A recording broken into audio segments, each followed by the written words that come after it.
Vamos agora à entrevista do dia, hoje com o comentarista de política, Bob Fernandes. Hoje nós vamos conversar sobre a aliança entre o PSB de Eduardo Campos e a Rede Sustentabilidade de Marina Silva. Nosso convidado é o deputado federal Walter Feldman, um dos fundadores da rede. Junto com Marina e seu grupo, ele ingressou no PSB logo que o TSE negou o registro à rede para as eleições do ano que vem.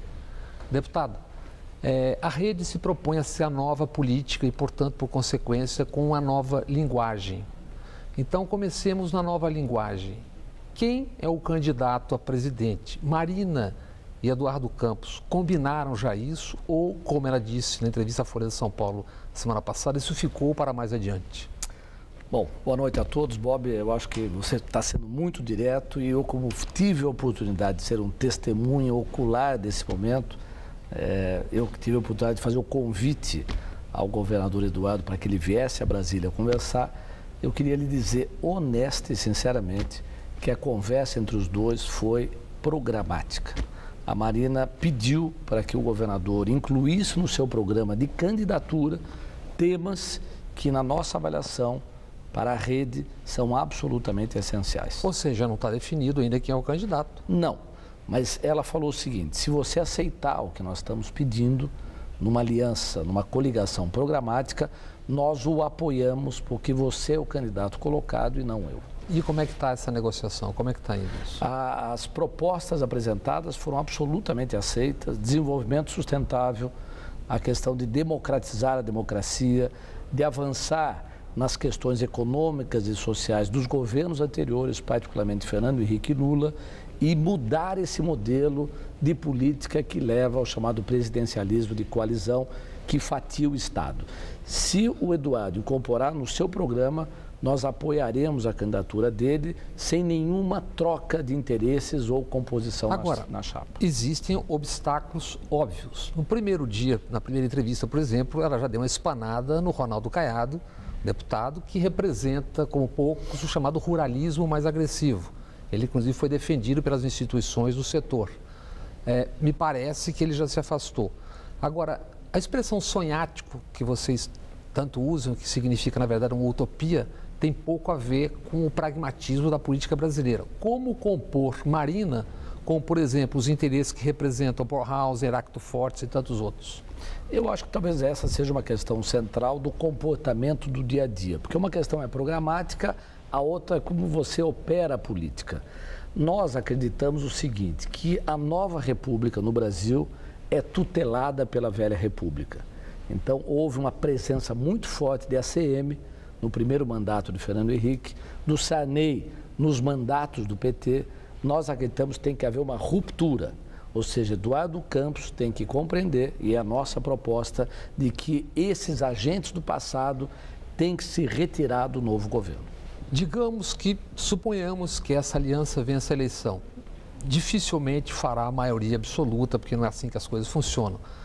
De qualquer forma, o PMDB, o Renan, o Sarney e todos estarão lá. São 32 partidos. O que a gente vê no executivo, seja qual for, municipal, federal, estadual, é um regime em que há o refém, há uma certa chantagem. Quer dizer, como sem maioria, ou Marina ou Eduardo governaria? E como fazer maioria sem fazer os mesmos acordos que todos acabam fazendo?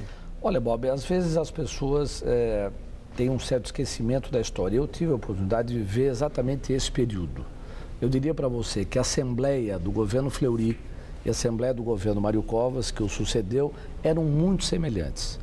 O Covas fez a reforma do Estado paulista com uma Assembleia semelhante, com uma postura republicana.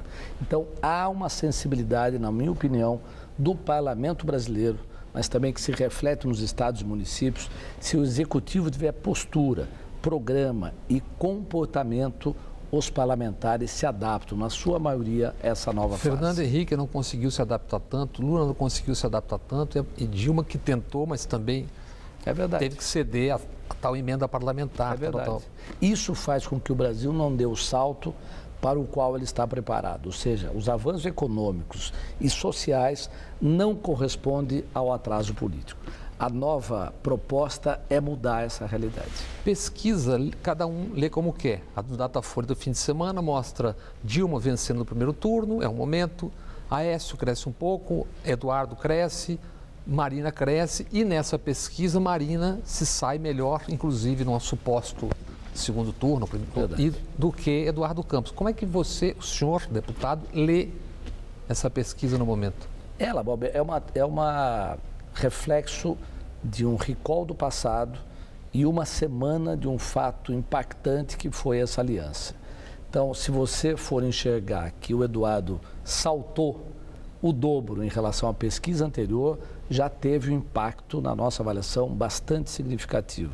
Agora, reflete também o passado, que enxerga a Marina como uma candidata ainda presente e protagonista principal, que vai sofrer nos próximas semanas ou meses a mudança definitiva que nós esperamos impacte na candidatura do Eduardo. Como é que vocês vão trabalhar o inevitável obstáculo que vai ser a pressão dos dois lados, porque há representatividade e representação dos dois lados, para que um ou outro seja o cabeça de chapa?